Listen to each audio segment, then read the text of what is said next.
আগামীকালের দৈনিক রাশিফল নিয়ে বিস্তারিত আলোচনা করব ১২টি রাশির ভালো এবং মন্দ নিয়ে। তাই সঙ্গে থাকলে সবটাই জানতে পারবেন। এটা অতি পরিচিত প্রোগ্রাম। প্রত্যেকটা দিন আমি দৈনিক রাশিফল নিয়ে আলোচনা করি আপনাদের অ্যালার্ট করার জন্য। আর আপনারা যদি এই আলোচনা শোনার পর নিজেদের অ্যালার্ট রাখতে পারেন, তাহলে অবশ্যই আপনাদের ভাগ্যের পরিবর্তন ঘটাতে পারবেন। কারণ প্রত্যেকটা দিন কোনো না কোনো রাশির ভালো কিছু অপেক্ষা করে, আবার ঠিক সেরকমই উল্টোটা খারাপ কিছুও কিন্তু আপনার জীবনে ঘটতে পারে। তাই আপনি যখন প্রোগ্রামটা দেখবেন সেইভাবে চলতে পারবেন। অর্থাৎ আপনার নেগেটিভ যে দিকগুলো আছে সেগুলো আপনি আটকাতে পারবেন, পজিটিভ দিকগুলো খুব দ্রুত গতিতে আপনার জীবনে এপ্লাই করতে পারবেন। এটাই হচ্ছে বেনিফিট প্রত্যেকটা দিনের এই দৈনিক রাশিফল দেখে পথ চলা। আপনি জানতে পারলে সতর্ক থাকবেন, কোনো রকম বিপদ হবে না। তাই এই নিয়ে বিস্তারিত আলোচনা করব, সঙ্গে থাকলে সবটাই জানতে পারবেন। প্রথমেই আগামীকাল দিন সম্পর্কে বলে নিই। আগামীকাল ২৬শে ফেব্রুয়ারি বুধবার ঠিক সকাল ৯:৪২ পর থেকেই কিন্তু চতুর্দশী অর্থাৎ মহাশিবরাত্রি, এই চতুর্দশী তিথিতে আমরা পালন করে থাকি। তাই এই দিনটি অত্যন্ত একটা শুভ দিন বলে মানা হয় এবং শ্রবণা নক্ষত্র, পরিগ যোগ এবং জন্মরাশি মকর। ১২টি রাশিকে নিয়ে বিস্তারিত আলোচনা করব এই মহাশিবরাত্রিতে। কি হতে চলেছে, কোন কোন রাশির জন্য ভীষণ শুভ, কোন কোন রাশির সতর্ক থাকতে হবে, আমি কিন্তু তাদের অ্যালার্ট করার চেষ্টা করব। আর আপনারা যদি অ্যালার্ট থাকতে পারেন, সেক্ষেত্রে কিন্তু আপনারা সম্পূর্ণ সেফ থাকবেন। অর্থাৎ যাদের খারাপ নিয়ে আলোচনা করব তারা খারাপটাকে আটকাতে পারবে, যাদের ভালো নিয়ে আলোচনা করব তারা কিন্তু খুব তাড়াতাড়ি আপনার জীবনে অ্যাপ্লাই করে খুব ডেভেলপ করতে পারবেন। বাস এটাই হচ্ছে এই আলোচনা, আপনারা শুনে বেনিফিটটা পেতে পারেন। আর আমি প্রত্যেকটা দিন বলি আমার এই আলোচনা জাস্ট আপনাদের অ্যালার্ট করা। আমি যে কথাগুলো বলছি আপনারা সব পেয়ে যাবেন, আপনাদের সাথে হয়ে যাবে, তা কিন্তু নয়, যতক্ষণ আপনি না আপনার জীবনে এগুলো অ্যাপ্লাই করবেন। যে কারণে এই আলোচনা করা, যে আপনারা শুনে যদি এটা ভাবতে পারেন যে আমার তো ভালো সময়, আমি তো এই সুযোগ পেতে পারি, তাহলে আমাকে নজর রাখতে হবে, চোখ কান খোলা রাখতে হবে। সেক্ষেত্রে আপনি সম্পূর্ণভাবে বেনিফিট আসবে আপনার এবং আপনি আপনার স্বপ্ন পূরণ করতে পারবেন। এতে কোনো সন্দেহের জায়গা নেই। তাই আমি প্রত্যেকটা দিনই আপনাদের এই আলোচনার মাধ্যমে অ্যালার্ট করার চেষ্টা করি। অবশ্যই আলোচনা করব, সঙ্গে থাকলে সব জানতে পারবেন। তার আগে আমার সাথে কিভাবে যোগাযোগ করবেন একটু বলে নিই। আমার সাথে দুভাবেই যোগাযোগ করতে পারবেন, সরাসরি এবং অনলাইন। সরাসরি তারাপীঠ এবং আমার নিজ মন্দির নদিয়া বীরনগর পেয়ে যাবেন। তারাপীঠ মার্চের ২১-২২ তারিখ থাকছি। আর বীরনগর যেটা সোম মঙ্গল বুধ ৩ দিন পেয়ে যাবেন।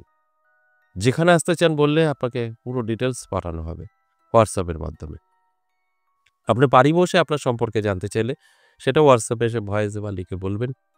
অবশ্যই আমাদের যে প্রসেস সিস্টেম আছে আপনাকে পাঠানো হবে।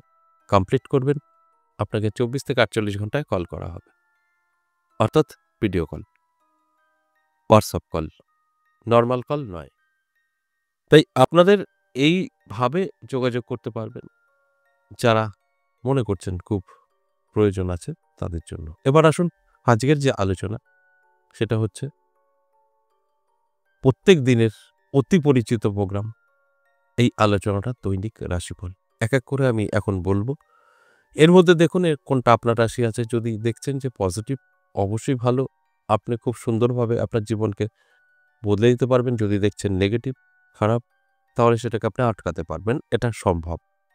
মেষ রাশি যথেষ্ট শুভ থাকবে। মেষ রাশির জাতক জাতিকাদের আমি বলব অ্যালার্ট থাকুন, চোখ কান খোলা রাখুন, কারণ আপনার জন্য যথেষ্ট ভালো সময় আগামীকাল থাকছে। তবে ভালো সময়টা তো ভালো কাজে ব্যবহার করতে হবে, তবেই তো বেনিফিটটা আসবে। তাই আপনি যদি অ্যালার্ট না থাকেন তাহলে তো হবে না। তাই অ্যালার্ট থাকতে হবে, চোখ কান খোলা রাখতে হবে। তারপর কিন্তু আপনি অনেক কিছু বুঝতে পারবেন যে আপনার সঙ্গে ঘটছে, সেগুলোকে আপনার জীবনে অ্যাপ্লাই করবেন, সাকসেস। বৃষ রাশির ক্ষেত্রে কিন্তু অত্যন্ত শুভ। বৃষ রাশির জাতক জাতিকারা যদি অ্যালার্ট থাকতে পারে তাহলে কিন্তু ভাগ্যের চাকা ঘুরে যাবে। নানাভাবে তাদের জীবনে সুযোগ সুবিধা আসবে এবং প্রাপ্তিযোগও তৈরি হয়েছে, সেখানে প্রাপ্তিও করতে পারে। এর জন্য আপনাকে অ্যালার্ট থাকতে হবে, চোখ কান খোলা রাখতে হবে। আপনি এমন কোনো জায়গা থেকে হেল্প পেতে পারেন, সহযোগিতা পেতে পারেন, যেখানে আপনাকে আর পিছনে তাকাতে হবে না। অত্যন্ত শুভ। মিথুন রাশির জন্য বলব শুভ। মিথুন রাশির সমস্ত আটকে থাকা কাজ ক্লিয়ার হবে। বহুদিন ধরে যেগুলো আপনি অপেক্ষায় আছেন, আপনি সঠিকভাবে পাননি, আপনার জীবনে আসেনি, সেগুলো কিন্তু আসবে এবং সম্পর্ক মজবুত হবে। হয়তো আপনার লাভ রিলেশন ভালো নেই, আপনার আত্মীয়-স্বজনের সঙ্গে ভালো একটা সম্পর্ক নেই, সেগুলো কিন্তু আগামীকাল থেকেই একটা চেঞ্জ আপনি উপলব্ধি করতে পারবেন যে একটা চেঞ্জ আসছে। তাই এটা কিন্তু অত্যন্ত শুভ। এরপর কর্কট রাশি। কর্কট রাশির জাতক-জাতিকাদের অনেকটাই সতর্ক থাকতে হবে। কর্কট রাশির জাতক-জাতিকাদের উটকো ঝামেলা, টেনশন, দুশ্চিন্তা এগুলো কিন্তু বাড়বে। আপনার কাছের লোক আপনার সাথে বেইমানি করবে। সেটা আপনার বন্ধু-বান্ধবী হতে পারে বা আত্মীয়-স্বজন হতে পারে। এটা যদি আপনি জেনে অ্যালার্ট থাকতে পারেন তাহলে কিন্তু অনেকটা সেফ থাকবেন। আর আমার কাজ আপনাদের অ্যালার্ট করা। তাই এই আলোচনাটা শোনার পর আমি অবশ্যই চাইবো অ্যালার্ট থাকবেন। আপনার সঙ্গে যে নেগেটিভ ঘটনাগুলো ঘটতে পারে সেটাকে আপনি আটকাতে পারবেন। এটা কিন্তু সম্ভব। এরপর সিংহ রাশি। সিংহ রাশির জাতক-জাতিকাদের দারুণ সময় থাকবে। সিংহ রাশির জাতক-জাতিকারা নানাভাবে উপকৃত পাবেন আগামীকাল আপনারই আত্মীয়-স্বজন বা বন্ধু-বান্ধবের থেকে। যেটা আপনি কখনো কল্পনাও করতে পারেননি। এতটা শুভ সময় আগামীকাল থাকবে সিংহ রাশির জাতক-জাতিকাদের। সিংহ রাশির জাতক-জাতিকাদের মান-যশ খ্যাতি বৃদ্ধি পাবে আগামীকাল। অনেকের ভাগ্যও বদলাতে পারে। তাই এটা অ্যালার্ট থাকা অবশ্যই জরুরি। তারপর দেখা যাবে কি ঘটছে। কন্যা রাশি। কন্যা রাশির জন্য অনেকটাই সতর্ক থাকতে হবে। কোন দিক থেকে? আর্থিক দিক থেকে। কন্যা রাশির জাতক-জাতিকাদের আর্থিক ক্ষতির সম্ভাবনা আছে। হঠাৎ করে অর্থ নষ্ট হয়ে যেতে পারে, খরচ হয়ে যেতে পারে, হারিয়ে যেতে পারে এবং এটাও হতে পারে আপনার ইনকাম যদি ব্যবসা করেন, পড়ে যেতে পারে। আগামীকাল আপনার খরচা তো থাকবেই, ইনকাম না হলে কি হবে? সেখানে কিন্তু একটা অর্থ অনেকটাই খরচ হয়ে যেতে পারে। তাই অ্যালার্ট থাকুন, এগুলোকে আটকাতে পারবেন। আমি সবসময় বলি, আমরা অ্যালার্ট থাকলে আমরা কিন্তু কন্ট্রোল করতে পারি সবকিছু। তো এটাও কন্ট্রোল করতে পারবেন। আমার জানানোর উদ্দেশ্য একটাই যে অ্যালার্ট থাকুন। জেনে গেলেন এবার অ্যালার্ট থাকলে সেফ। এরপর তুলা রাশি। তুলা রাশির জাতক-জাতিকাদের কিন্তু যথেষ্ট পজিটিভ এবং শুভ থাকবে। তুলা রাশির জাতক-জাতিকারা যারা আছেন, আমি বলব চোখ কান খোলা রাখুন, অ্যালার্ট থাকুন। নানাভাবে সুযোগ সুবিধা কিন্তু আপনি পাবেন। সেগুলোকে কাজে ব্যবহার করুন। ভাগ্যের চাকা ঘুরবে। এরপর বৃশ্চিক রাশি।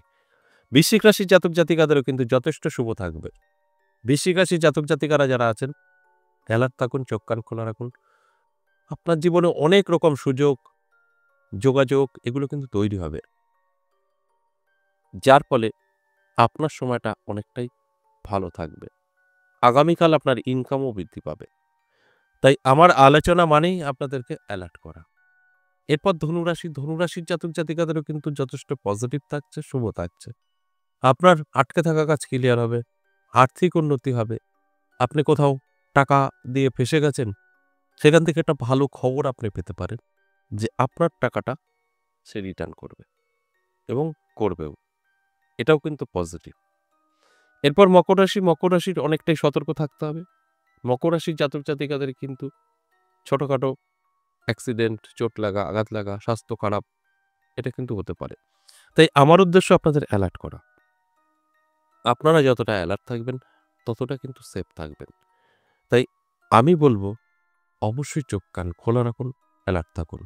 দেখবেন আমি যে কথাগুলো বলছি সবটাই কিন্তু আপনারা মিলিয়ে নিতে পারবেন। অর্থাৎ আপনারা নেগেটিভ দিকগুলো কাটিয়ে উঠতে পারবেন। পজিটিভগুলো সুন্দরভাবে জীবনে এপ্লাই করতে পারবেন।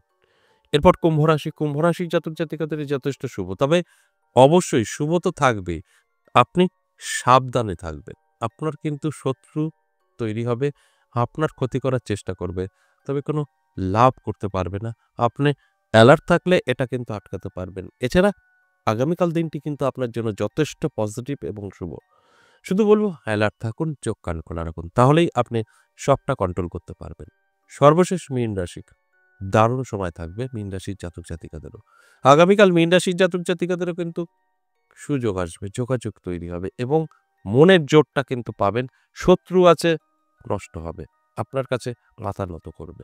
এটা আগামীকাল মীন রাশির জন্য যথেষ্ট শুভ বলা যেতেই পারে। এই এতক্ষণ যে ১২টি রাশি নিয়ে আলোচনা করলাম, সবটাই কিন্তু এভারেজ এবং সর্বজনীন। তাই এখানে ভালো করে বুঝতে হবে। আমি 50% বলি, 50% জাতক-জাতিকাদের মিলবেই। আর 50% জাতক-জাতিকাদের কিন্তু মিলবে না। তাদের জানতে অজান্তে গ্রহ সাপোর্ট করবে না। আর যাদের সাপোর্ট করবে তাদের সাথে কিন্তু মিলবে। আশা করি বুঝতে পেরেছেন। আজ এ পর্যন্তই। আবারও আসবো নেক্সট ভিডিও নিয়ে। ততক্ষণ ভালো থাকুন। নমস্কার।